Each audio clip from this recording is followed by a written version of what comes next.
कहते हैं कि जो इंसान दूसरों को हंसा सकता है वो लाइफ की किसी भी प्रॉब्लम को आसानी से फेस कर सकता है। और ऐसे ही एक इंसान थे चार्ली चैपलिन।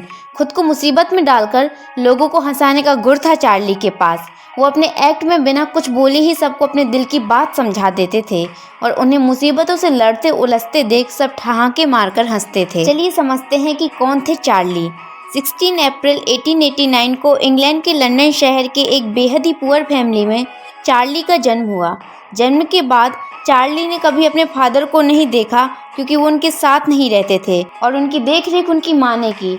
9 साल की उम्र के पहले से ही वो घर घर जाकर काम करते थे और जब उनकी उम्र 14 साल हुई तब तक उनकी माँ की दिमागी हालत काफ़ी ख़राब हो चुकी थी, इसलिए उन्हें मेंटल असाइलम भेज दिया गया। अब चार्ली को अपना घर चलाना था, इसलिए उन्होंने धीरे धीरे स्टेज पर परफॉर्म करना शुरू किया, कभी स्टेज एक्टर की तरह तो कभी कॉमेडियन की तरह। 19 साल की उम्र में चार्ली को फ्रेड कार्नो नाम की एक कंपनी यूएस ले गई।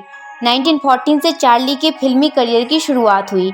उन्होंने मैक्स सेनेट और की स्टोन फिल्म कंपनी के साथ एक कॉन्ट्रैक्ट साइन किया। खुद को दूसरों से अलग दिखाने के लिए चार्ली ने अलग गेटअप लिया जिसे कि ट्रम्प कहा गया और लिटिल ट्रम्प का कैरेक्टर लोगों को बहुत पसंद आया। अगले एक साल में चार्ली करीब 35 मूवीज़ में दिखाई दिए और सभी की सभी कॉमेडी मूवीज़ थीं। अब इस कॉन्ट्रैक्ट के ख़त्म होने के बाद 1915 में चार्ली एस्ने कंपनी के साथ काम करने लगे और इस कंपनी के साथ चार्ली ने 14 फिल्में की। 26 की एज में चार्ली सुपरस्टार बन गए। उन्होंने एक म्यूचुअल कंपनी को ज्वाइन किया जहां उन्हें $6,70,000 US मिलता था और वो रिच हो गए। उनकी लाइफ किसी भी तरह से इजी गोइंग नहीं थी।